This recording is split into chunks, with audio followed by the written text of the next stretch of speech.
Welcome, everybody. My name's E.R. Anderson. I'm the Executive Director of Charis Circle. Charis Circle is a nonprofit programming arm of Charis Books. Charis Books is the South's oldest independent feminist bookstore, and we are thrilled to be here tonight with all of you to celebrate Hatched Dispatches from the Backyard Chicken Movement with Gina G. Warren in conversation with Anne Kuo. And we're also joined by Veery Graham from the Wylde Center, which is in charge of many gardens around Atlanta and the Decatur area. So I'm going to have Veery do a little welcome for us first. I want to let folks know you can put questions into the chat at any time. You can also feel free to put them into the Ask a Question area at any time. And just make yourself at home. If you want to, shout out your chicken stories in the chat, we love that. But we're really just excited to be celebrating this book. We were kind of talking about how, we're a lot of people at the beginning of COVID decided, hey, maybe this is a good time to own chickens. I think people are maybe thinking maybe it's time to own chickens again, or think about other kinds of food sustainability. So I know a lot of folks are really excited to be thinking through some of these questions. So I'm really glad to have you all here. So we'll start out with Veery and then get right into the program. Welcome to you all. Hi, everybody. My name is Veery Graham, and I'm the Public Programs Coordinator over at Wylde Center. We have 5 different gardens, one in Oakhurst that houses some chickens, as well as Mulberry Fields that has chickens and goats. We also have our Edgewood Learning Garden and Hawk Hollow and Sugar Creek. We do a lot of wild gardening classes, which you guys would know as lunch and learns. And we actually just hosted one because it's the perfect time to plant your second garden. And we have all of our basil at Oakhurst, 435 Oakview Road, is on sale for $1. An interesting fact about our Oakhurst garden is that we have Team Chicken, and we have volunteers come and help care for our chickens, and they get to take home whatever eggs the chickens have laid that day. If you need more information or want more information, you can go onto our website at wyldecenter.org. If you have any questions regarding programming that we do, you can reach out to me at publicprograms@wyldecenter.org. And I also have a little shout out, save the date for our event coming October 23rd for Mulberry Fields Gone Wild. Thanks, guys.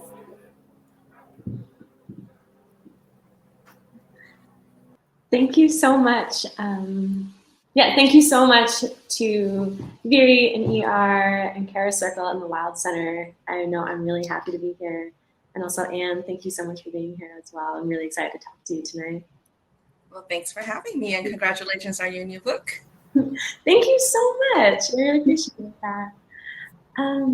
So obviously we're talking about backyard chickens tonight. And one of the things that I talk a little bit about in the book, but also I'm really curious to hear your opinion about, because you also are an expert in backyard chickens. Maybe I would argue more of an expert than I am in backyard chickens and homesteading. I want to talk a little bit about why you think they've gotten so popular in the last 20 years or so, and kind of where some of this has maybe come from, because they are pretty normal now. Yeah, I think,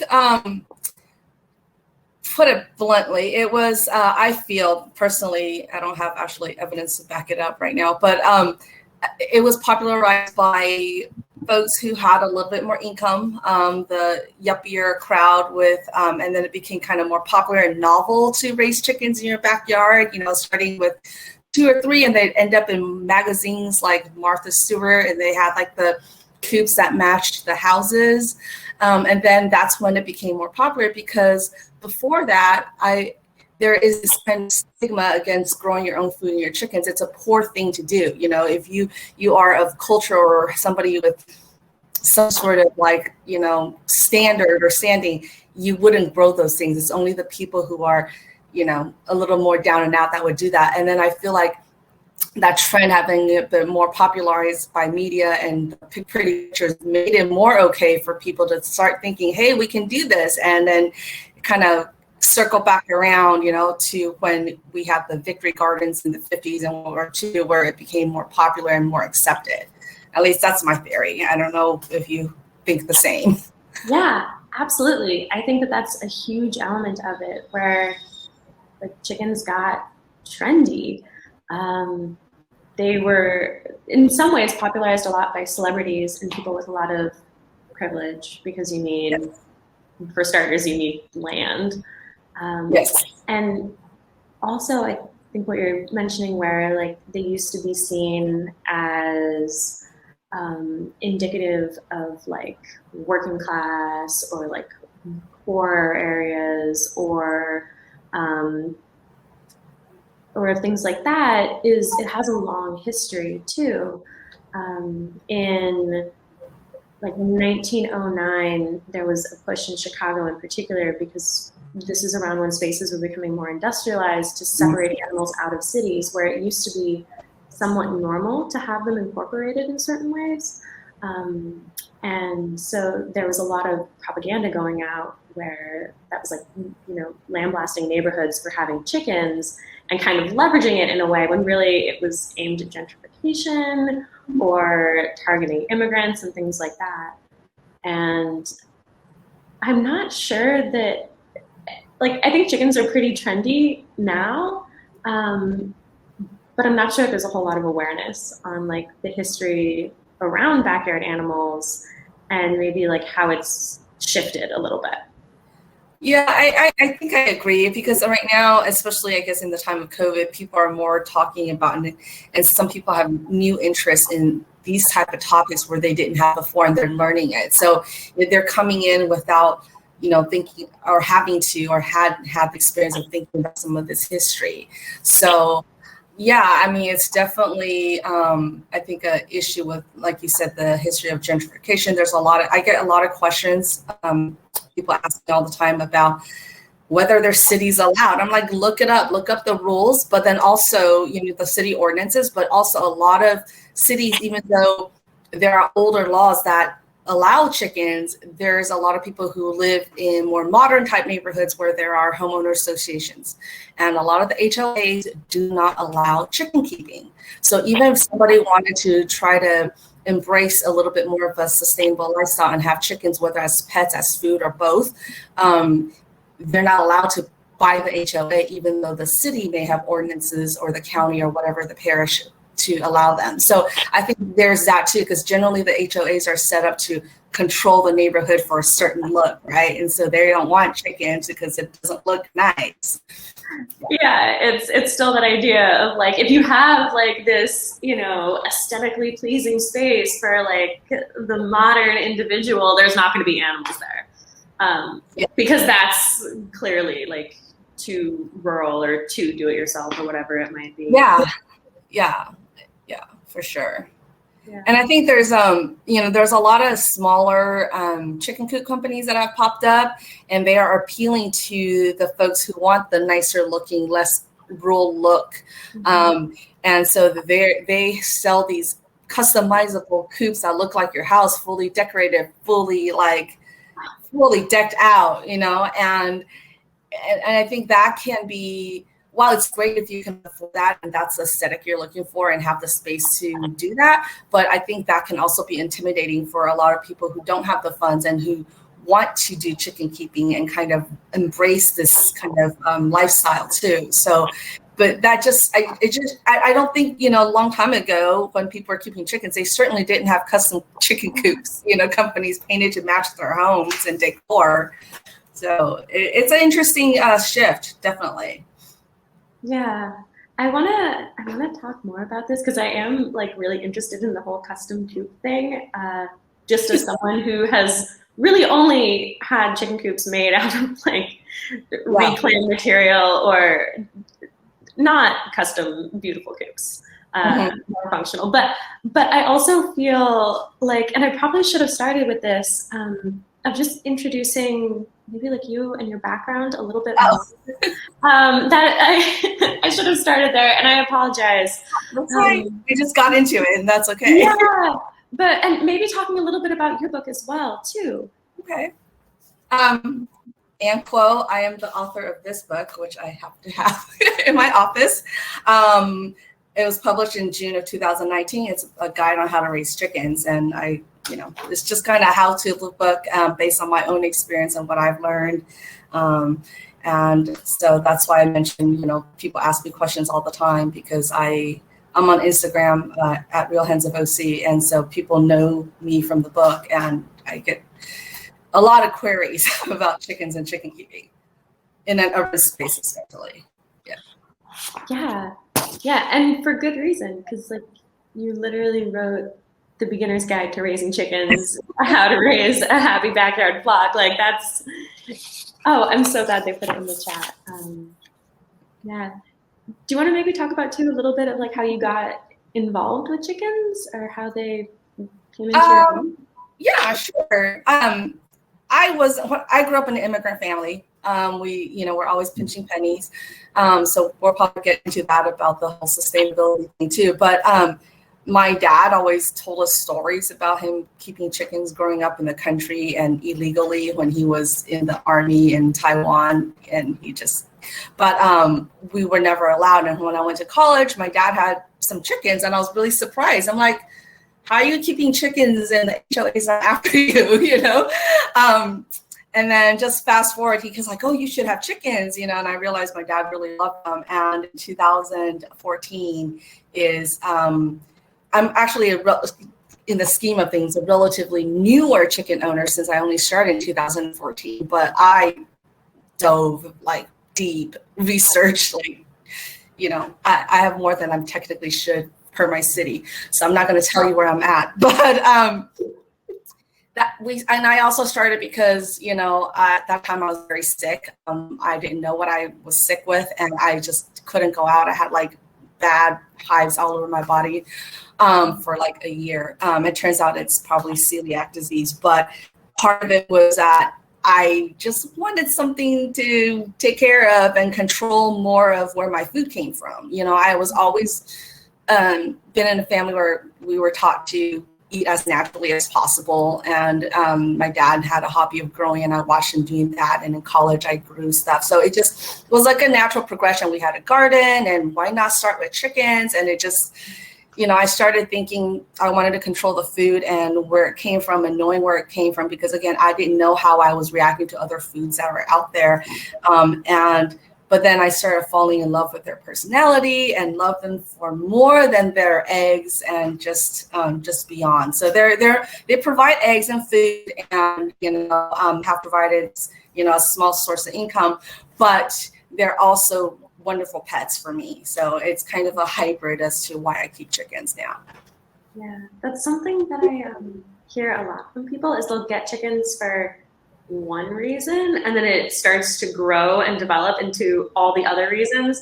I think oftentimes it starts with wanting to control food and maybe some health perspective things. Mm-hmm. And then chicken math happens and you have 10, 15 chickens all of a sudden and love them, and they all have names. And do you want to explain chicken math? Because I'm guessing a lot of people on here don't know what chicken math is. Yeah, so chicken math is the idea that you'll get one or two chickens, and then just one day there'll be 15 of them.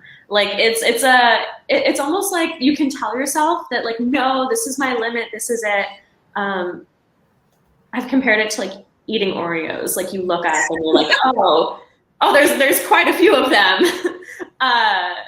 Yeah, I think that's a pretty fair explanation of just naturally getting more and more chickens. Yeah. I think part of it is also because you end up falling in love with them, and also this one slight factor that helps contribute to chicken math is that they are flock animals. So if you have one pass away, you can't just bring another one. You have to get 2 or 3 because of the social hierarchy and the natural dynamics of the chicken. So that kind of perpetuates the chicken math problem, if it is a problem at all. But yeah. Definitely. And I also think sometimes once you have chickens, other people in your life will be oh, you have chickens. Yeah. So-and-so is trying to get rid of some of their chickens, probably because they are on the later stages of chicken math and realize that they need to get rid of some. Yeah. it's a very real thing in the chicken world. Well, and also there's you mentioned people asking, and I know this is kind of part of your journey when people start getting rid of their roosters because they don't know what to do with them and didn't plan for the fact that they couldn't keep roosters wherever they're at or had too many, right? I mean, yeah. And you talked about that in your book too and your experiences with that. Yeah, I commend people for getting chickens, and I think that there are real benefits to getting unsexed chicks, but or hatching your own eggs even, or having chickens that reproduce. But the downside is that there will be roosters, and a lot of places don't allow roosters. And sometimes you can't have a bunch of roosters because of the way social hierarchy works in a flock. It really depends on their temperaments and the breeds and things like that. Yeah. And city rules, for sure. Yeah. Yeah. Do you want to go back? I know that I paused some of the talk of custom coops and things like that. Do you want to go back and talk more about that? About the roosters? Oh, well, we can keep talking about roosters, or about like custom coops and kind of the phenomenon. I didn't hear that part. Yeah. So custom coops are coops that you can order from different companies, and some of them have certain models that can be customizable to make it slightly more affordable. But those usually, even those start at maybe $3,000 upwards of the super customizable ones for $50,000. My coop costs under $500, I think. And we use, Gina, we use a lot of upcycled materials. Most of my coop is made from pallet wood that we saved and scrubbed. We had to buy a few basics just because of the hill that's in our backyard and other things that we didn't have saved. But yeah, our coop was mainly upcycled stuff. I try to upcycle as much as possible. And what we did purchase, if we couldn't, if we had to purchase, I try to look for them first through like Craigslist if someone was selling it, or Free Cycle. It's a free website. And then also the Habitat for Humanity store where they sell like, construction materials. So we tried those first too, before we bought new materials. So yeah, my coop was relatively cheap compared to the basic coops at $3,000, which is, I can't afford that. I mean, I don't need my coop to match my house. My chickens don't care. They're gonna poop all over it anyway. So very true. Yeah. And it's also, you think about like backyard chickens are so tied to sustainability. And so if you're wanting to have like a more sustainable mindset, getting a custom coop that has all new materials, that is usually they're pretty overproduced, I've noticed, in terms of like decorations and like shingles and different things that maybe aren't really functional or necessary. That's way less sustainable than like upcycling what you can, reusing things, scavenging through pallets. Yeah, and I think if you are going into it with a more sustainable mindset, I think you really need to think about that, the structure from day one. How are you going to keep them in a way that's sustainable for you, but also sustainable in terms of being kinder to the earth and, not consuming as much and reusing things. And that's the mindset we went in with in doing our coop. So I think, and again, if you don't have time, I talked about this with other people a lot too. They're like, oh, I don't have handyman skills, or I don't have time. Well, yeah, then in that case, then maybe you do buy the coop, but do you really need the all new, $3,000 to $5,000 coop? Or maybe if you did have some of the funds, maybe you can hire a local handy person or a day worker who needs a job and have them custom build you one. You just kind of draw it for them. A coop should be sturdy, but at least it's not like you don't need a building inspector to come in. So just be safe for the chickens. At least that's my take on it in terms of practicality as well. Yeah, absolutely. I completely agree. And even as someone with like limited handy skills, I felt comfortable enough to construct things. So maybe there are friends who can help you or something. Yeah, I mean, that's what I say. Have a pizza party, have a coop raising party. You know, that's what they did in the olden days when people had farms that would help each other out on the farms. And you can easily convert like a shed that you find secondhand into a coop, right? There are things that you can do. I've seen people do really creative things like convert a playhouse, which is kind of cool. So yeah, I think there are a variety of things that you can do. Just again, I'm not going to knock somebody who maybe have a lot more disposable income and wants a fancy coop, but for those, you know, again, I think I would urge people to think about it a little bit more in terms of sustainability. And at least if you do have the disposable income for that kind of thing, then be a little bit more conscious about the sourcing of the wood and all the materials that goes into building a new customizable coop. Mm-hmm. Yeah, I think this tension really illustrates something that I see as being like central to the backyard chicken movement, where there's like this long spectrum of how people are interacting with their chickens, and like with this idea of sustainability, where on one hand you have like custom coops, on the other end you have people like, you know, finding pallets. And I think that that goes across a lot of different aspects of chicken care. Like there's a lot of like social media stuff with chickens and like chickens in tutus and like all these like cool chicken things.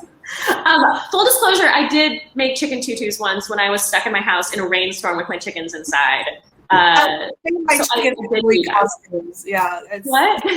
I've anthropomorphized my little bantam shadow rooster that called Shadow. I made him a Halloween costume.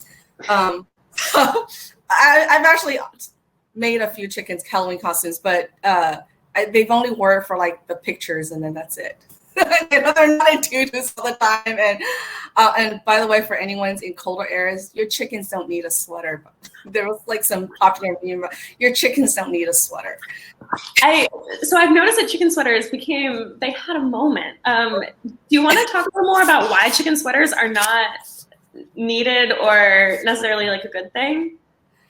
Yeah, I think it kind of became a little popularized, or the idea came because people were rescuing chickens from factories, and as particularly in Europe, where they actually have more programs to rescue production chickens. And production chickens meaning chickens that are used in the egg and poultry laying industry only, and if they're not safe, they're going to be murdered basically before their life was up. Usually around 18 to 24 months. And chickens can live 8 to 10 years or more in a backyard setting. So I think it peaked because then they were naked and featherless. And so some people felt bad because it's winter, so they gave them a sweater. And this idea came, I believe, also because there was some sort of oil spill and they were saving a bunch of ocean birds that needed it for the protection because they lost their waterproofing. Well, while that might be okay with bird rescues for waterfowl, it's not okay for chickens because chickens don't need that. And the reasons those production hens were naked is because they're kept in such unsavory conditions that they are pecking out of their feathers out of stress and possibly dietary needs.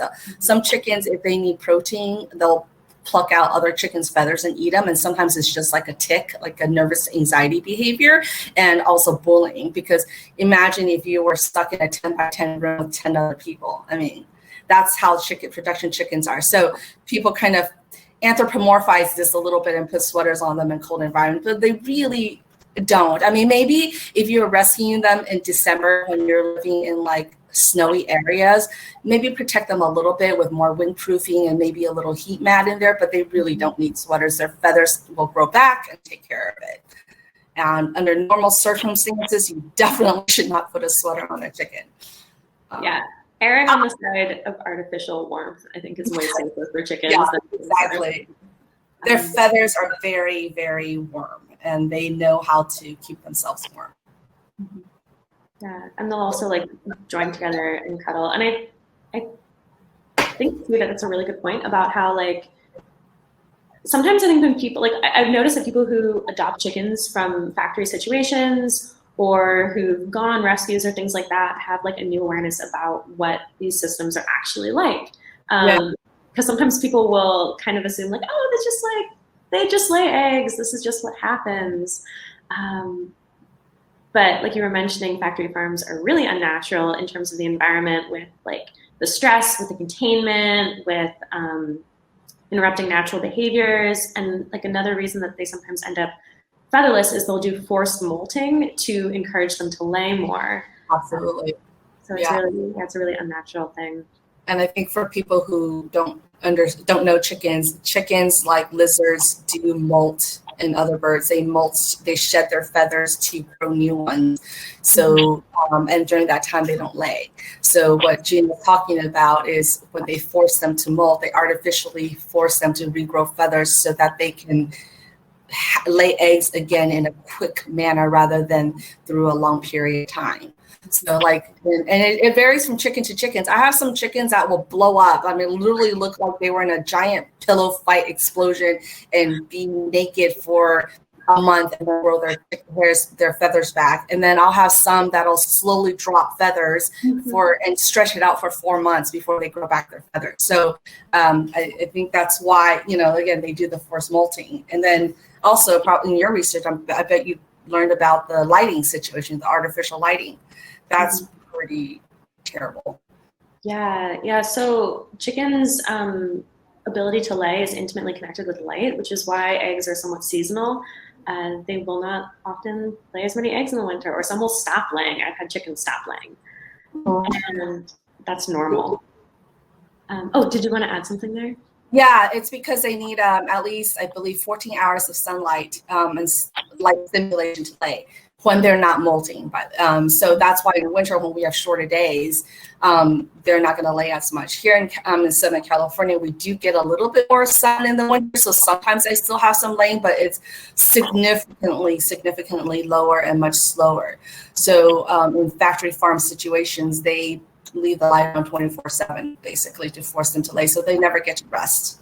Yeah, and I believe that some places do have certain laws where they have to have certain periods of darkness, because there's been trouble with cannibalization in some of those situations, because they will kind of lose their minds a little bit, and cannibalization can sweep through factory farms because it's a bit of a learned behavior.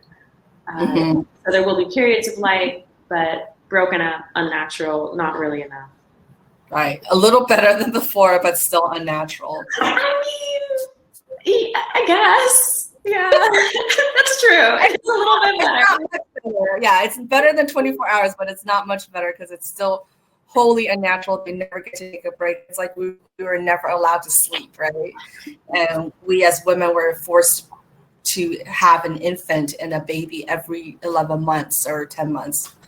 So that's the equivalent of that. Yeah.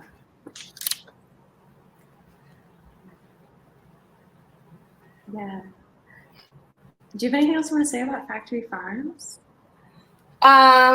Just, I guess the message I try to teach people and educate is that know where your food comes from, even if you don't grow it yourself. If you go to the store and buy your eggs from a store or from a local farm, it's okay to ask questions. You should ask questions. They shouldn't get mad if you're asking questions.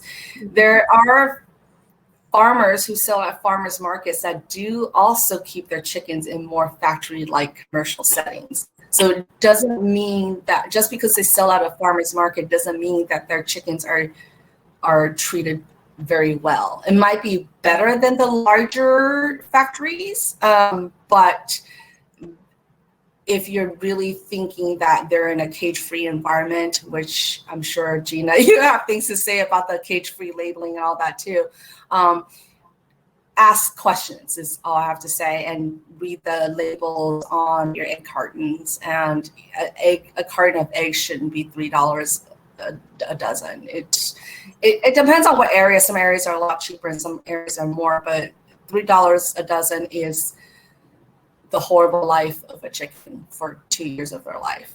So think about that. Yeah, you mentioned labeling, and greenwashing is something that I think happens a lot with eggs, where they're presented as these wholesome products that don't have any like violence toward animals, right? It's just this natural thing that they do. But a lot of these labels don't necessarily correspond to welfare standards. Nope. For example, someone I interviewed in the book who has a micro sanctuary, she was talking about and they rescue chickens from factory farms. About a third of the chickens, she said, who were coming out of some organic farms were blind because they would have injuries and didn't get any antibiotics because that's not organic. Or a lot of these things are really fuzzy. Maybe it'll be unclear on like how much outdoor space they actually need. Cage-free doesn't necessarily mean a lot because you'll have chickens who are doing natural behaviors but inside a hen house, and some of those might be like dust bathing, which all chickens do. They kind of kick around, and I don't know why this is the motion, but they kick around in the dust and like fluff it under their feathers, and it helps with, you know, preventing parasites and things like that. But if they're doing that in a hen house, there's feces that they're doing it in, so that can cause ulcers and other health repercussions. Absolutely. Yeah. And I think people should know that in these hen houses, even the cage-free ones, cage-free means they're not in battery cages and tiny cages. Cage-free usually just means that they're in a giant barn type situation, and there could be as many as 20,000 birds per barn. And they don't have a lot of space or light, and the air quality is just terrible. And they barely have enough room to move. And so, yeah, I think that's a really good point that you brought up about that. And then you want to talk about free range and what that means? Yeah, let's talk about free range. Topic. So one thing that I want to highlight though is you mentioned that like you can ask questions, and I think that that's really good because a lot of these things are like, because the definitions are so fuzzy, asking questions is really important. So free range could describe animals with access to outdoor space, but there's not a lot of distinctions on like what that needs to be. So free range could describe people who maybe have a mobile chicken tractor and like move their chickens around to like new pasture every day and let them be chickens out in like, you know, just as a pastoral as a place as you would imagine. Or it could be more of like that barn situation with some outdoor space, but it might be like actually inaccessible to most of the chickens. So they might not actually get to enjoy it. So again, it's like a marketing strategy, which consumers like wanting to do well or wanting to maybe buy eggs that they perceive to be healthier will pay extra money for this when really it doesn't mean much. Yeah. Yeah. What do you think about free range? I think free range is a farce marketing scheme. And like you said, I think you said it kinder than I would have said it. But, you know, I believe in most situations, the free range, it could be like you said in the tractor, but now they're trying to change that into pasture. The people who did that, who do that. But in most operations that market themselves as free range are again in that giant chicken barn situation, and they may have one or two patios in this giant barn. So you're trying to squeeze 20,000 chickens trying to get into this, you know, 6x6 or even a 12x12 patio, whatever the size is. It's hard. I mean, it's good. It's like, I think my analogy is if you're in a giant concert hall and then there's an emergency or you want to get out, how hard is it for you to get out past all the other concert goers to go to the bathroom, right? Or even imagine an emergency situation where you're really trying to get out. I think that's a situation for some of these free range chickens.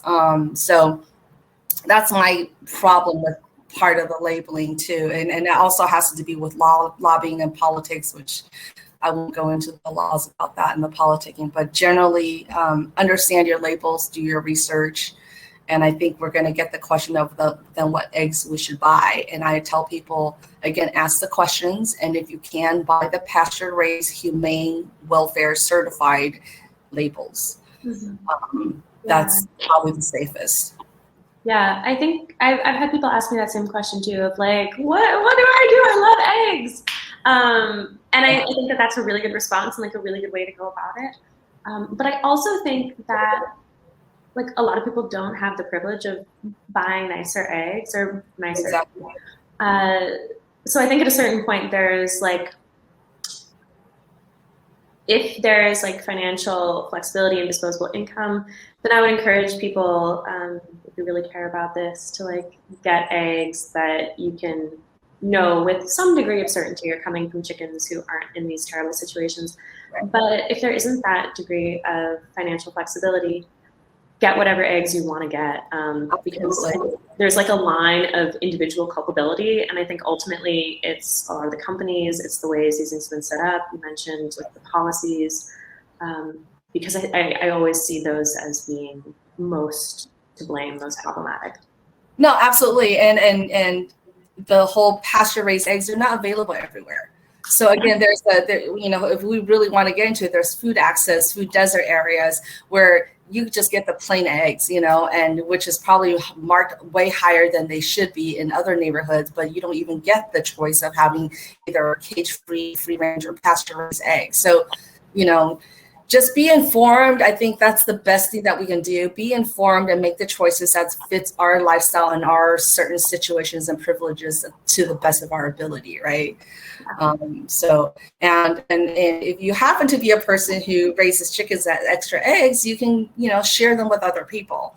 I have come up, have you had the situation before where you try to donate eggs and then they wouldn't accept it? No. I've only given them away to like friends and family. I've never tried to donate them somewhere. Well, so a friend of mine who's a certified organic farm, she tried to donate some eggs, and I tried donating some eggs too before to like organizations, and they won't take them. I tried to donate to a school. A friend of mine is a teacher at a school where there is more issues of food access and other privileged population students. So I'm like, here, I have extra eggs this summer. Take these. You want them for your students and their families because we're in COVID, and she took them, but then she was not allowed to share them because of liability issues and concerns about them. And that was the same issue my friend got from an organization, a food bank type situation, because they were afraid that there would be liability because it's a perishable item. So it's interesting because eggs are only so perishable because we wash them in the United States. Yeah. I don't wash my eggs at all. Yeah, if you don't wash eggs, they have an incredibly long shelf life. Exactly. I'm noticing that we have some questions on the side here. So first, John asked, what are common backyard chicken illnesses / diseases and a few common ways to treat them at home without harmful chemicals or antibiotics? And then the next one relates to eggs. And Karen said, there are some fridges for shelterless people, and I wonder if they take eggs or mutual aid fridges. And I think that that's a really good idea. I would almost imagine hard boiling them might sometimes be a way to make them available for people who maybe don't have access to a kitchen. But then they would need to be refrigerated. So if there's a mutual aid like fridge there, that would be perfect. Yeah, I think mutual aid pantries and fridges, because I've seen some people in urban areas set up there, those people would accept it. But as far as larger organizations, my experience, and I would love if some organization would take some of my extra eggs that I try to offer, but some of what I've come up with, organizations won't. But individual neighborhoods who have mutual aid and farm stands and share projects, they will take the eggs. And I've done that too. But sometimes they're just harder to find if you don't know where they're at, That's definitely place-based. And I like how that speaks to the flexibility of like individual run, community run resources and things like that. Whereas like these larger systems are like, no, we have rules. But like if your friend has a mutual aid fridge, you can be like, hey, can I give you a couple dozen of hard-boiled eggs to stick in there?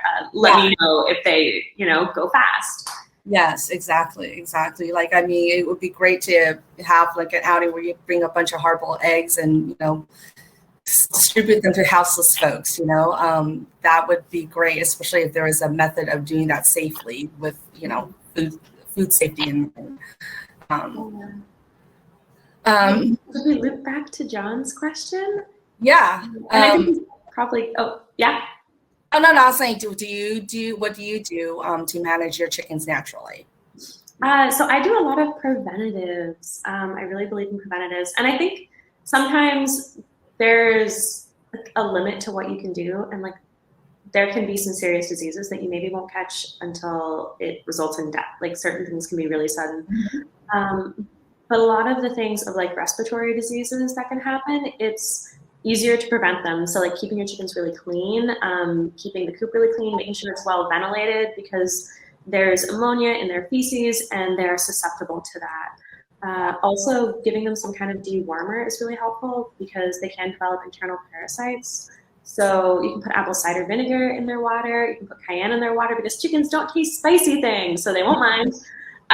Oregano is also really good. And I think it can be a little more problematic if you notice something way later. So for example, I think fowl pox, I would say, is pretty common. I've seen it before. And fowl pox is something that will usually appear first on their comb, which is their little, as like black warts that are little kind of lesions that can fall off. But it can migrate to, and that's the dry form, it can migrate to a wet form, which looks more like yellow plaque-like deposits in their mouth and throat. And it can be fatal because it'll prevent them from breathing and eating normally. Yeah. So I think wet pox has a really high mortality rate. It does. It is a very high mortality rate, and it's really hard to take care of. Mm-hmm. Yeah. And that's something that can spread from wild bird populations. So mosquitoes, actually. Oh, yeah. Yeah. Mosquitoes. I mean, yes, wild birds too, but usually the mosquitoes are biting the wild birds and doing them. And I think the dry pox, the lesions can be transmitted by wild birds that drop them, and then also mosquitoes. But definitely the wet pox is mosquitoes, as far as I am aware. Yeah. Yeah. And so when I've seen pox before, the thing to do seems to be quarantining any birds that are infected, separating them from the flock as soon as possible, sterilizing everything that you can, because there is an aspect of like shedding it that can make it keep passing around. And it gets hard because then there's also the decision of like, do you take your chicken to a vet? Are they pets? Are they livestock? Do you give your chicken a like medicine? I forget what you would give for wet pox, but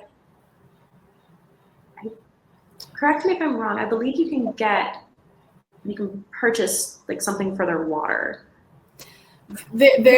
For pox, there is a vaccine, I think, that's available that you can get. But like as long as you don't have wet pox, I don't mind my chickens getting the dry form because it's like chicken pox. And the fowl pox is chicken pox for chickens. Once they get it, they don't get it again. And you just kind of hope and pray that they don't get the wet form. I've had a chicken die from wet pox, and we saved one from wet pox, but it took a lot of energy. We actually bought him oxygen canisters to help him breathe. Wow.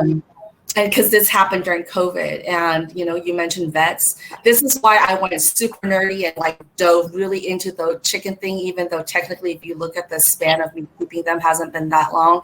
Because I spent 2 years before I got them researching, and then after and during, and still now, I spent a lot of time reading like veterinary stuff for chickens and birds, because I am in an urban area, and granted, yes, there is privilege where I live, and there are vets available, and exotic vets, but a lot of them will not see chickens.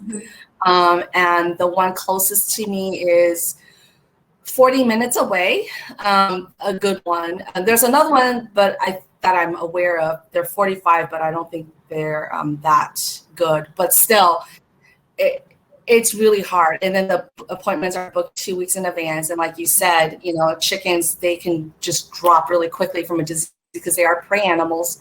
So they will hide all their symptoms. So again, prevention is really important. That's one thing I talk about a lot.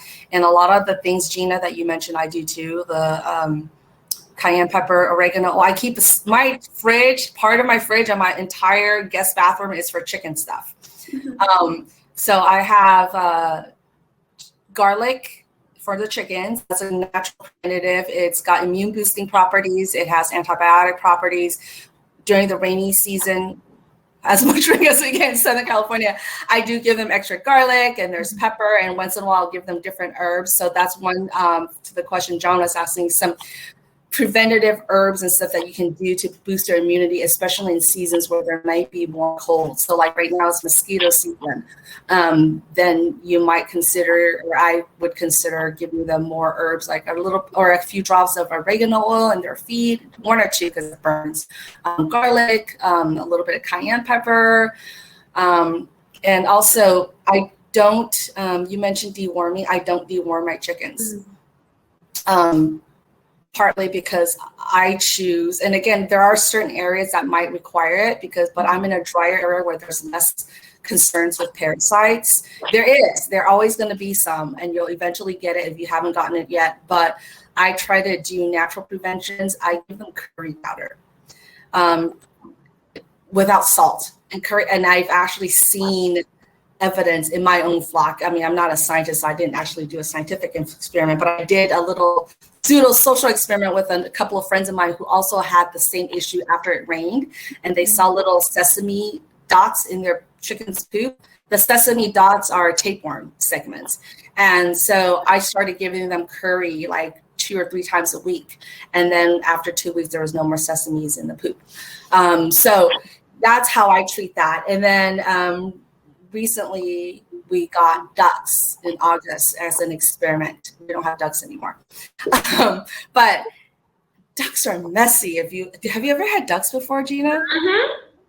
Yeah, they're messy, right? Messy and stinky. And my yard is not, I mean, it's big for my area, but still it's not like a farm. We're in an urban lot, and the chickens would drink the ducks' water, and the ducks poop in the water. And I started seeing some suspicious poops, where my chickens didn't have that before. So I also I gave them more curry, and I made and give them a black walnut tincture.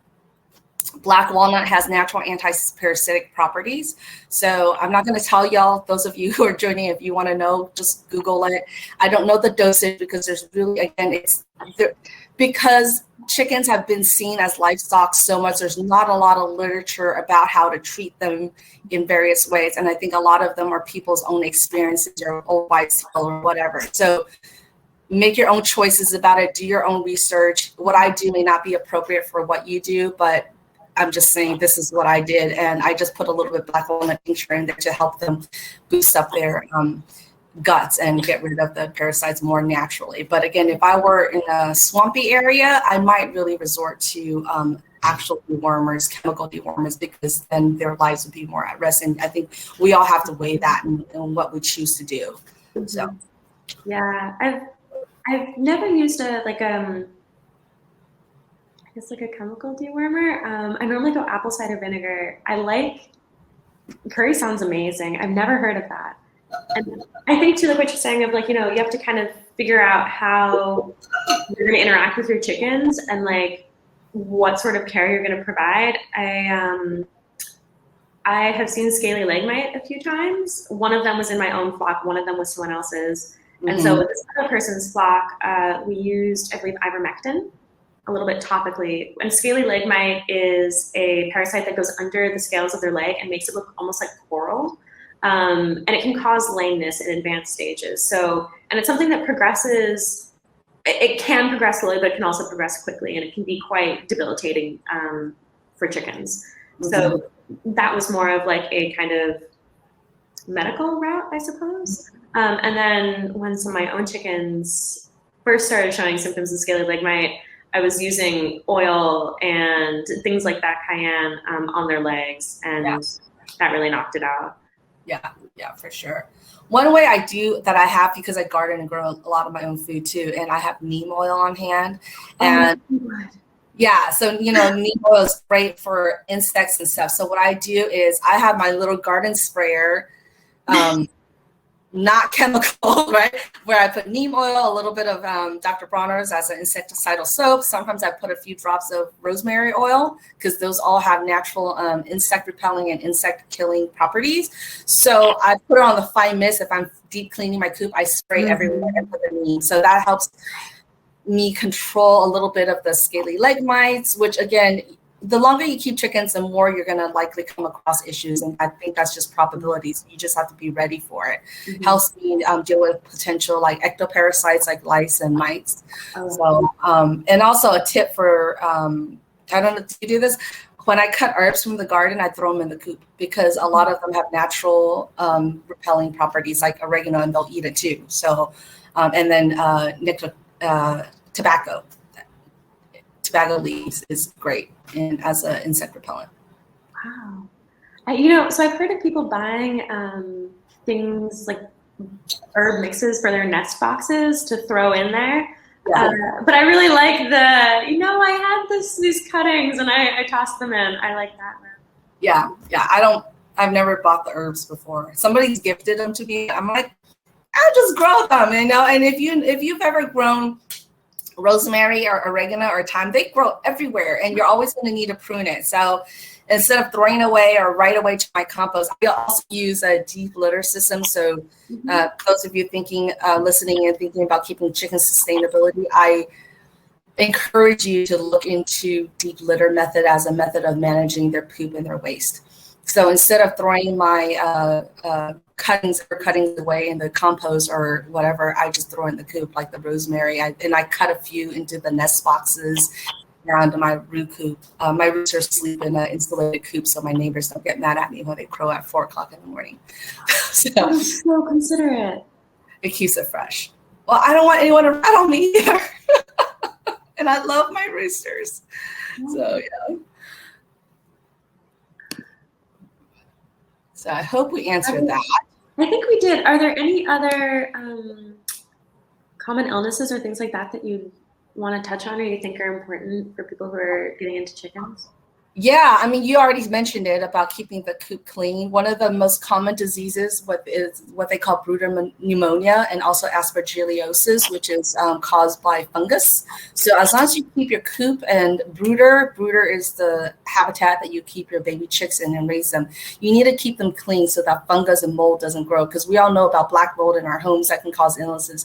It can cause illnesses for chickens. That's the most common if you don't keep your coop dry or your brooder dry and clean, easily preventable.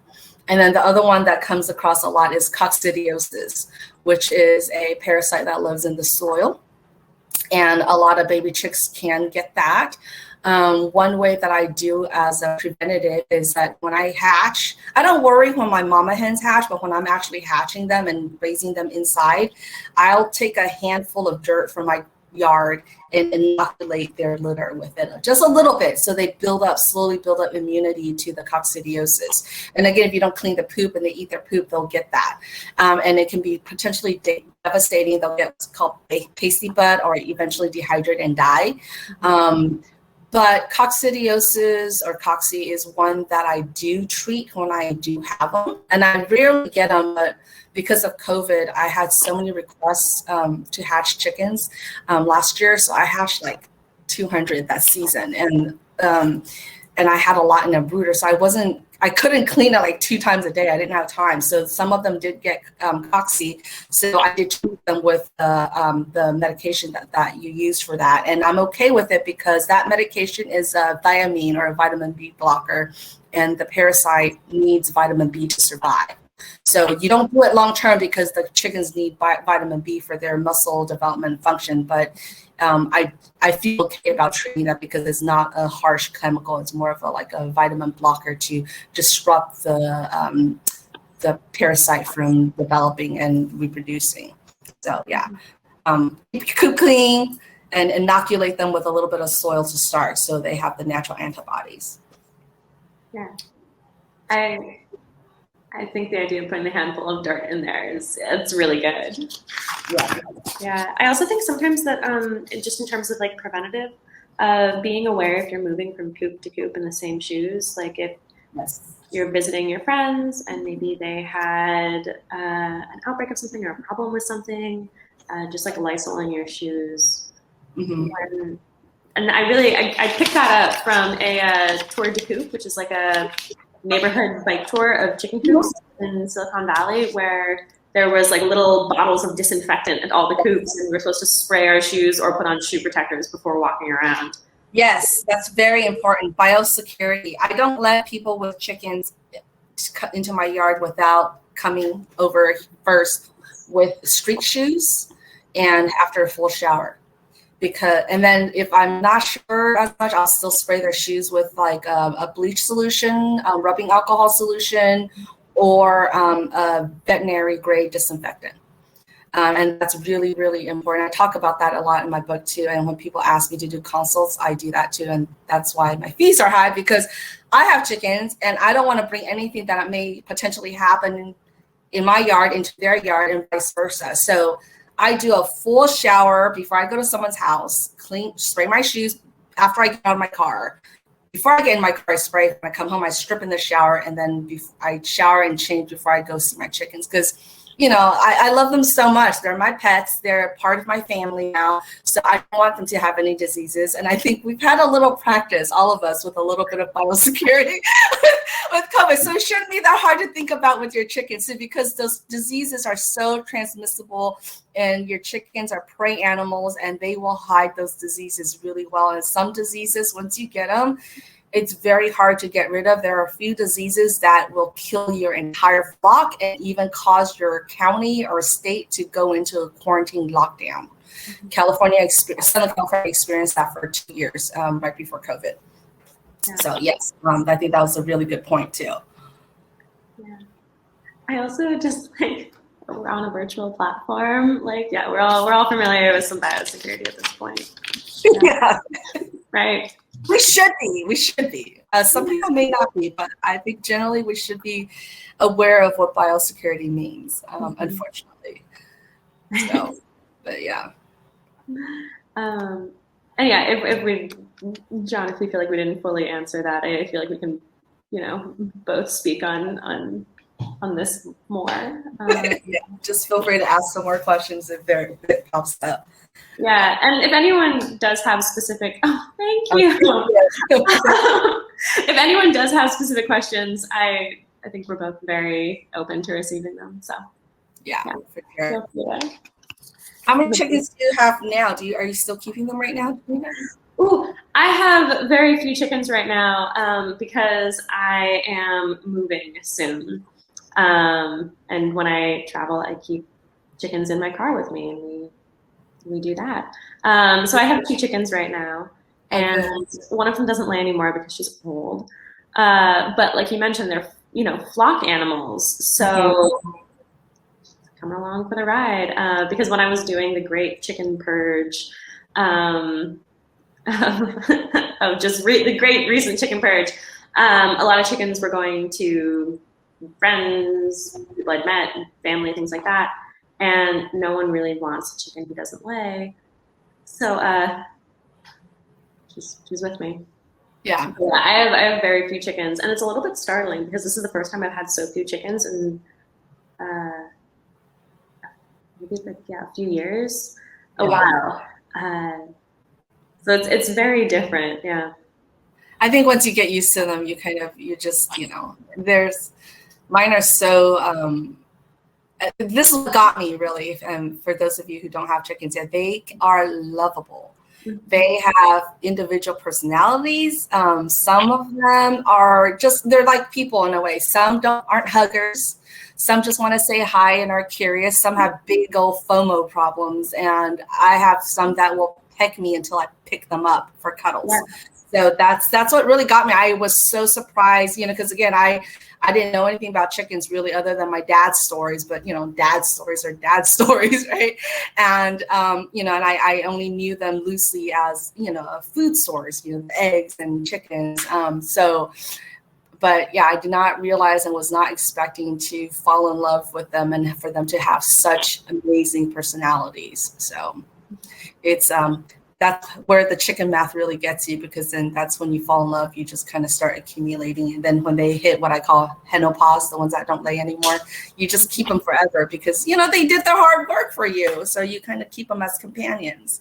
And again, not to knock anyone who doesn't have that sort of idea of chicken keeping. And if you want to process or dispatch your hens after they stop laying for whatever reason, that's okay too. That's a decision you just have to make. And it's not for everybody. It's not for me, but it's okay if that's part of your culture or how you want to raise your chickens. So definitely, yeah. And I think too, like this idea of, I see like part of sustainability is like reducing our impact. And so if you're thinking about having chickens from a sustainable perspective, they don't lay eggs for their entire lifetime, not nearly their entire lifetime. And so you have to think about, well, are you giving chickens for a source of eggs in your backyard? And then what do you do when they don't lay anymore? Do you get more and then end up with a lot of chickens? Like what do you do, right? Or do you keep your flock small and dispatch the chickens that are past their productive prime in order to make room for others that can be more a source of food, like in a continual way? Yep. Right. Yeah. I also don't think anyone should teach themselves this. Like, talk to someone who actually knows how and can show you. Yeah. That's definitely. And I think that's definitely a point that people really, I don't think enough people, especially during COVID, I saw not a lot of people consider this fact. They think, oh yeah, the chickens will lay eggs. And then they realize, oh, they don't really lay they don't lay an egg every day. And after 3 years, they significantly slow down. Like they don't get that, And so I've heard a lot of people abandoning chickens too, because they didn't realize. And then they also didn't realize that it takes a baby chick 6 months to grow into a hen that will lay eggs on average. And then that they're loud. I mean, the hens can be really loud. And so I think there's a disconnect again, because we are so, industrialization has helped a lot, but industrialization at some point has also hurt. And we are so removed from where our food comes from that I think there's this huge disconnect. And I've had to relearn a lot of it myself, and I was also vegetarian for 11 years. So a lot of this, like I went from, but anyway, I think we just have to learn these things and really know what the expectations are. Again, a chicken can live 8 to 10 years. Some may be a little less, some may be a little longer. It just, again, comes with breeding genetics and also predators. So there's a lot of factors, but you should expect at least 7 to 8 years maybe of a chicken. So are you going to keep them that long? And if you are doing it for sustainability and self-reliance and you don't have a lot of room, whether financially or physically or land-wise, to have the extra chickens that you keep around after henopause, you need a plan. Just like if you hatch roosters, you end up with roosters, you need a plan. You can't just dump them. You can't just give them back to the feed store or just leave them at a park. You have to have a plan on what you're going to do and take responsibility, because regardless of what your intent is to raise these chickens or any farm animals, they are animals that you are domesticating and taking care of. So I feel strongly that whoever does this, you need to take responsibility to ensure that you're giving the animals the best life that you can give them, because they deserve that.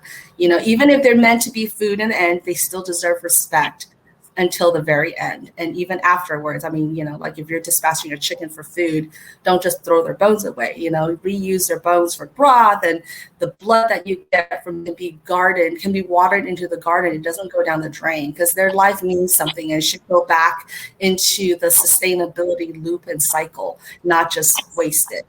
So. Yeah, absolutely. Yeah, I completely agree. Another great use for blood is in baking, if anyone wants to go that route. Try that, yeah. You have? Oh yeah, absolutely. Yeah, so about a quarter cup of blood I use as a substitute for eggs, because for a long time I was, I think Anne, you might have mentioned this earlier, that I was people were getting rid of roosters on Craigslist, or I had friends whose chickens stopped laying and they didn't want to take care of them anymore. And it was either like take the chickens to these shelters that are often really impacted, especially now at this point in the pandemic. A lot of places are really impacted with lots of chickens that have been taken there. So I if you don't have a plan for the chicken, I became a way. So I was finding a lot of roosters on Craigslist. I had some friends give me old chickens, and I wasn't eating eggs from a store because I saw them as being a product that I didn't want to participate in. So it was great to be able to use blood and baked goods as a substitute, because for me at that point, I was like, okay, this feels like a more ethical way to engage with my food. This is something that I can do. Yeah.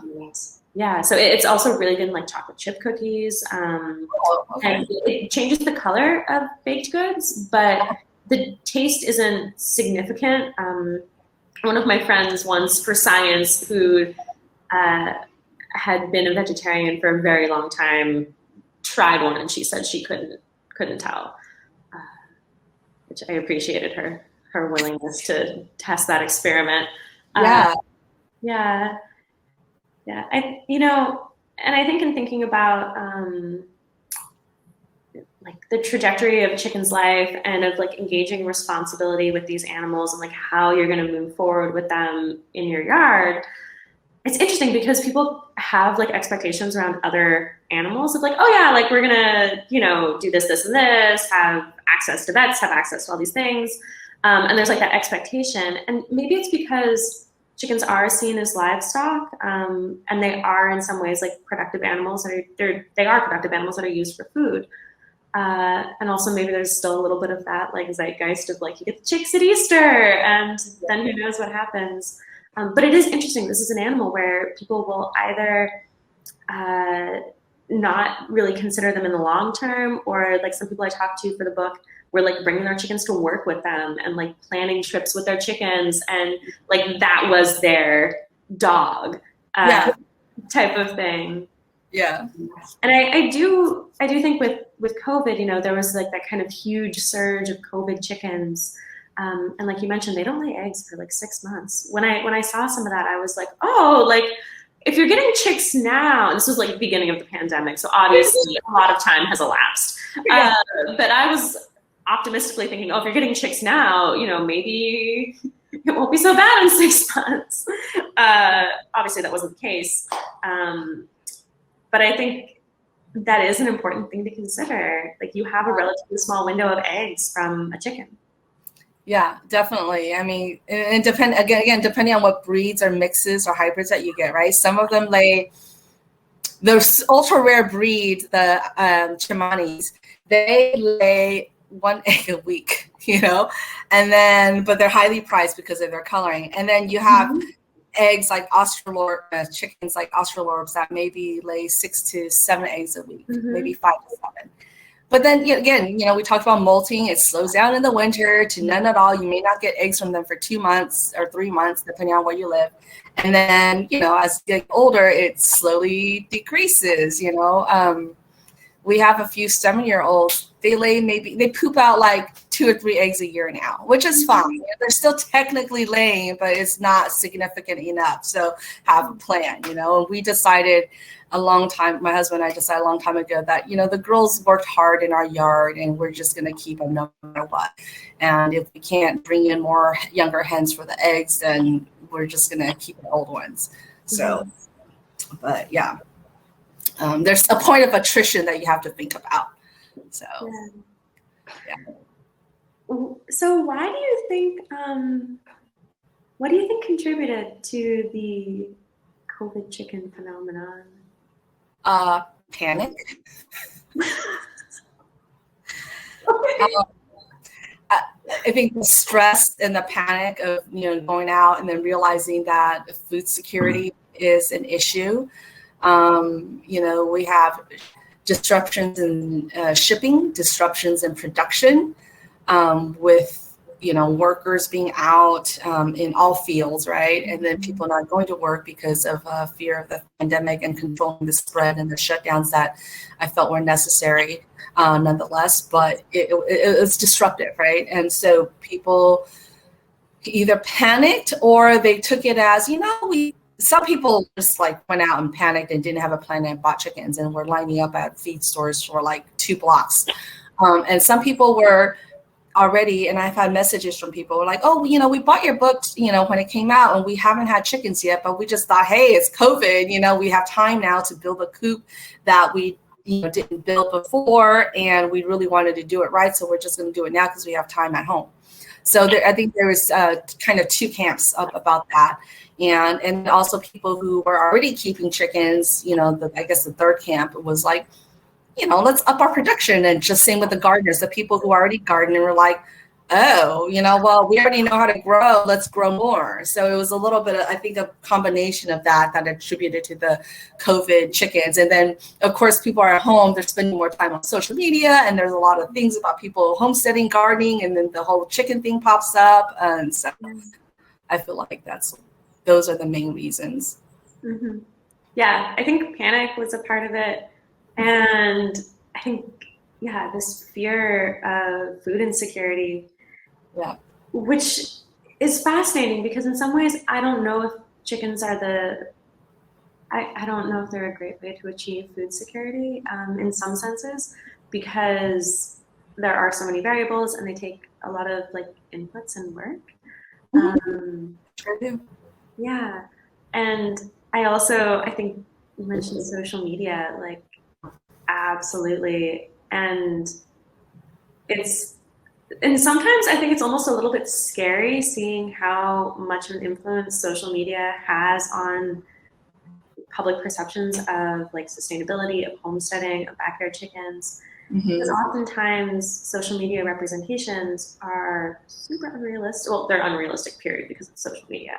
But I think a lot of the people who are given space to speak on social media about homesteading, or who have like accounts that are the most popular, are just like really pretty white women who own land and have access to like funds and all this privilege that like makes it really easy to homestead in a way. Yeah. And I think they present a certain aesthetic that's very curated and edited, and it's not realistic. And I think sometimes when we're looking at social media, we fall into this trap of forgetting that that's only a small window view, and certain accounts and certain people curate very well what they want to present. I mean, at all points, we all curate, right? But if you're on social media at all, but it's a very edited curation, if you will. So I think that sometimes can create this, whether the person intends to or not, or the person looking at it, creates a false narrative, an unrealistic narrative, and romanticizing the whole aspect of it. When, like, I laugh at it because I'm like, I don't put on my makeup when I go garden my chickens. Don't care. I'm usually wearing really dirty clothes, probably have poop and dust and grass in my hair. It's not realistic to wear a white, you and I talked about this before. It's not realistic to be out with your donkeys and your horses and your pigs in a white dress and looking all pristine with the sunset. That doesn't happen. Like, it's a lie. Yeah. And I think like when we were talking earlier about this, like, white maxi dress phenomenon, it's really, it feels obnoxious to me in a way, because it's like, I don't know if like this gorgeous kind of just like almost like decadent naturalized image of like what some of these things, how like you do some of these things is like either productive, it's certainly not realistic. And it's like, yeah, like, I mean, I feel like oftentimes when you're caring for animals, you are like covered in poop, you're sweaty. Like, I find straw in my hair sometimes. Like, it's not like, I don't know if making it glamorous is a way to make it accessible. And I think it often like ignores the realities of the situation. Where, yeah, like I don't think sustainability comes down to this. I agree, and I'm not sure, because I will never live that life, because I'm not a privileged white woman either, and I don't have land like that, and so I don't know how they really farm. I've never, been on their farm, so I'm sure they do a lot of the work too. But it's just like it's just unrealistic to do it in a pristine white dress with your hair done and curled and beautiful makeup. I just don't see it happening, and like you said, even when I shower to go out somewhere, if I'm trying to go out, I still find dead leaves in my hair. I mean, it's inevitable. So I mean, that's the running joke, when my friend cuts my hair, and she's like, yeah, I expect you to show up with crap in your hair, like literally. So I'm out there. I mean, yeah, growing food is my chosen lifestyle, and so we do that 24/7. And with chicken, so I'm always doing something, and it's rare that my hair is perfect. Actually, it never is, but yeah. So yeah, I agree. I think it's an unrealistic view of sustainability and homesteading altogether. And the other aspect is, aside from the image, and then people like, just like the people with the perfect houses, that they show in magazines, like who really lives like that? Do you really have that much money where you have butlers and housekeepers? Because I can't keep up. I mean, I can't afford to hire a housekeeper. And even if I did, they would probably, I could only afford it like once a month. And there's no way that my house stays pristine, because the tables, homesteading life, right? The table's full of harvests and seeds, because you're always thinking about saving, sustainability. I hoard seeds that I buy, and rare seeds that I can't find. But then also I'm like, I don't want to buy anymore, so I'm going to let it go to seed and I'll grow. And so I have lots of containers full of seeds all over my table, and there's like, dry corn everywhere. So I just don't know how that's sustainable in that kind of pristine, again, that I went off on a tangent, but that lifestyle. And also they don't show the other reality of it is with animals, like we were talking about the disease that can happen and the deaths. And people just don't realize, yes, they're cute and fluffy, but they shit everywhere. They die. You have to make just yesterday. We had a surprise hatch of chicks. A hen hid in the bushes and popped out 14 babies. But yesterday, my husband and I shared this publicly, but we had to make the hard decision on what to do with this one chick that was in distress. We tried to see if we could save it, but in the end, we looked at it, and the mom was rejecting it, and looked like the injuries would be hard to, I mean, we may keep it alive for 2 weeks, but in the end, based on my experience in hatching, it was going to die eventually. And so we're like, how much are we going to let this suffer? So we made the decision to euthanize it. And again, that's just something that people don't talk about and think about publicly in social media that much. A few people do talk about it.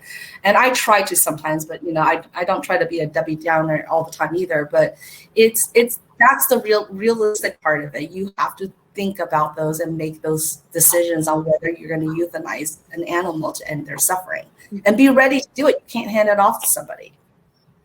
So, yeah. We have another question. John, in your opinion, do you think that these exercises in sustainabilities like chickens and gardens make a difference in our capitalist society? Essentially, do these small acts, if practiced by enough people, make real impact? You want to go first? I would, thank you. So I think that it's really easy to consider ourselves as individuals in a capitalist society as like small little pieces that don't really have an impact. Because it's easy to look at how, like, for example, recycling, I think it's easy to be like, oh, like, whether or not I recycle and whether or not my entire neighborhood recycles is somewhat negligible when we're considering like these larger systems, like corporations, like recycle, right? Like we have limited individual scope. But I also think that falling into the idea that like we don't matter and individuals don't matter or can't make a difference really makes us feel smaller than we actually are.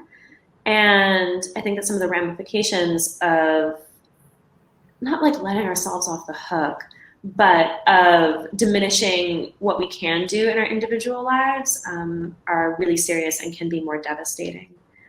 And so in some ways, like, yes, like let's say that everybody or like a third of the population tomorrow decided to go vegan, because that's something that I think comes up a lot in environmental conversations, right? We know that meat is devastating to our environment globally.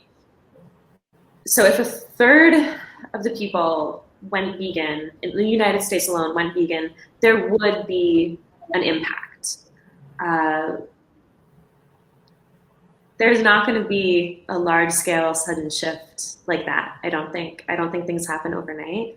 And I think because we're so habituated in our current society to purchasing things we produce, and then also to having limited purchasing power based on different degrees of privilege and financial freedom, that we're not habituated to making every purchase like we're voting with our dollar, which is something that people often say. And also, you can't vote with your dollar if you don't have a level of like financial flexibility, or you don't have time, things like that.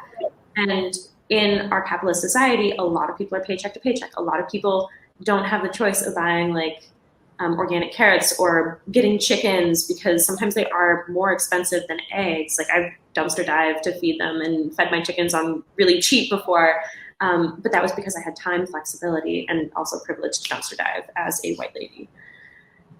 So I think it's both. I think sometimes the small acts don't necessarily make a global impact, and that's okay, because I think the small impact that we can make is better. And I also think falling into like despair and hopelessness, imagining that these exercises in sustainability don't shift things or move things forward is devastating, right? Because what do you do if you can't do anything, right? Do you just like watch it burn? And I never think that you should burn out yourself. So I think like if like a lot of people I know have been maybe more limiting with like animal products they eat and then shifted back, right? Because they were like getting burnt out, or there were like other concerns. And I think that's okay. Like, you do what you can. But I think trying is ultimately something that makes us feel good. And what do you think? I feel like I might have said yes and no. No, I don't I agree with you. I mean, I don't disagree at all. I agree with you, because sometimes I have my moments where like, oh, it's anything that we're doing making an impact. But for me, I can't focus on that, you know, because sometimes it, like you said, it's a little scary to think about how little we are in the scheme of things. But at the same time, I try to look at it positively, because at the least I can affect my immediate future, for at least myself and the people around me. And, you know, I don't try to preach on this is how you do it. I just do it because it's what I want to do. And I'm fortunately privileged enough to have some background in it, and also the ability to do this. And I've been privileged enough to be able to make some time for it. And yeah, I mean, and I do believe that small impacts and small changes can make big differences.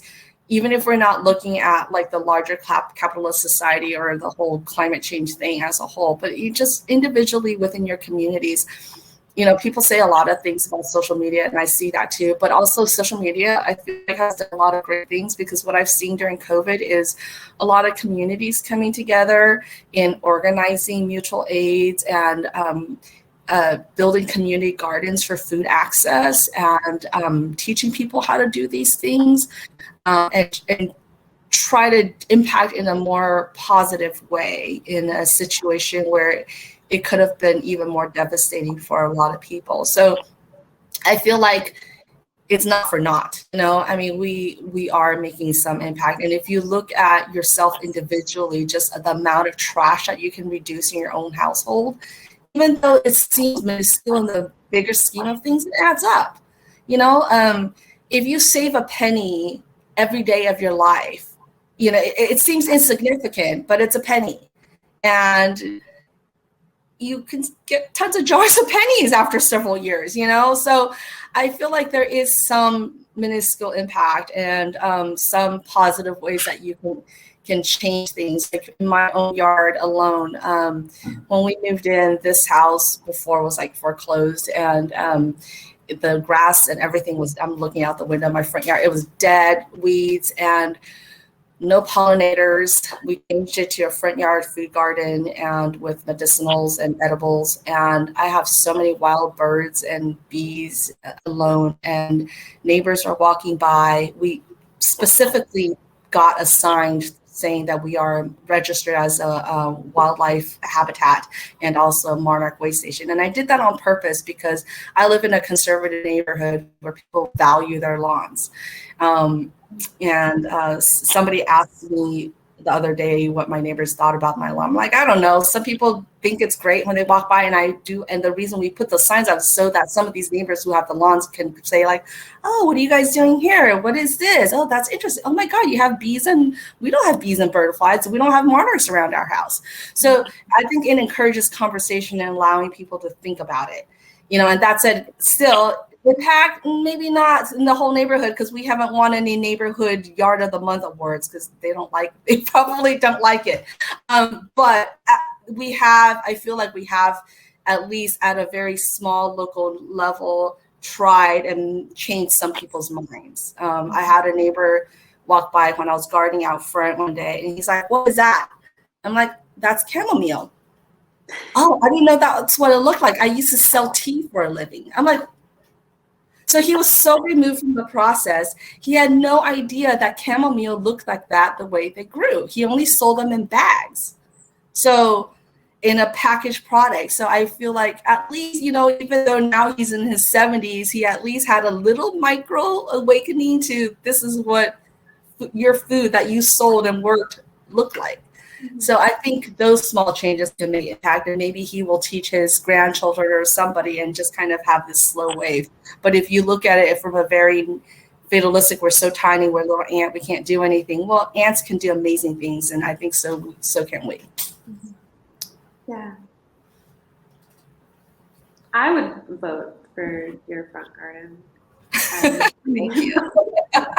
No, but I totally agree. Yeah, I mean, and unfortunately, I almost think that like part of being in our capitalist society and like submerged in like capitalist realism is that we are in some ways like it's reinforced that we should have a bit of a fatalistic view, because the prescriptions for like us feeling lonely or us feeling little are like to buy something.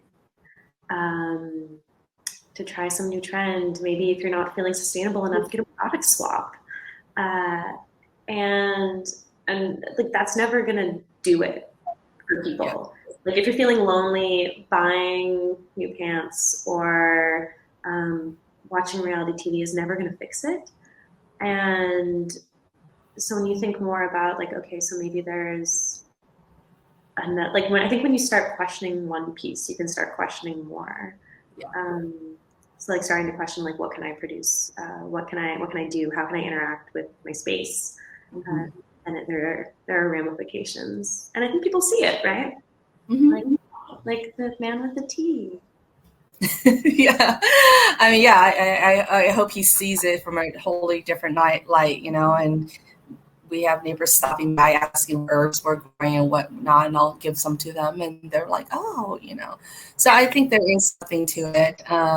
Again, even if it's minuscule, and I think you're right, the whole prescriptive capitalist thing of like buy something and make yourself better, it doesn't fix things, So I think being proactive for yourself at least, and having some confidence that you can at least make changes in your life if you want to be more sustainable and have more awareness is what really helps change the larger bit of the world, if that's your ultimate hope and some goal to do that. And that's why I still kind of stick around doing social media a little bit, because then I can try to change the narrative in the way I think it should be changed. You know, even though my platform's still kind of tiny, but still, it's the way I can control it and feel a little bit better about my contributions to society and using my privileges to try to, in my voice, to help amplify other voices. So. Yeah, absolutely. Even though social media is complicated, there can be good reasons to stick around. Yeah, I mean, it is very complicated and it can be really toxic. You just have to set your boundaries, I think. So that's part of it. I know we're very close to the end. Oh, hello. No, I think that's actually just a really perfect place to wrap up because, you know, it's the meaning behind all of this. So thank you so much, both of you. I think the depth behind why you do what you do and how we care for the animals in our lives, that's so much of why I wanted to welcome you both tonight. So thank you for taking us on this journey with your chickens. I would love to see pictures of your chickens. So I imagine there's some ways that folks can learn more about you. If you want to drop your Instagram handles or anything like that in the chat, you certainly should so that people can see. But of course, I dropped the link to Anne's book in the chat, and the link to buy Hatch Dispatches from the Backyard Chicken Movement is right here at this teal button. So just click that. It'll take you right to the link to buy it from our website. It really does help us when you buy your books directly from Charis. And we want to thank our friends at the Wylde Center for supporting this event as well. If you're local to Atlanta, Decatur area, we'd love for you to check them out. They really do have wonderful plant sales, educational stuff, and you can go hang out with the chickens and be a helper. So thank you both so much. I hope that you stay safe and well, and that your chickens stay safe and well. And this was so fun. So thank you both. Thank you for having us. Having me. It's a great pleasure to be on here, and thank you, Gina, for inviting me. Yeah, thank you so much for having us, and thank you so much for coming. I'm so happy that you could be here. I really appreciate it. Have a great night, y'all. Thank you. All right.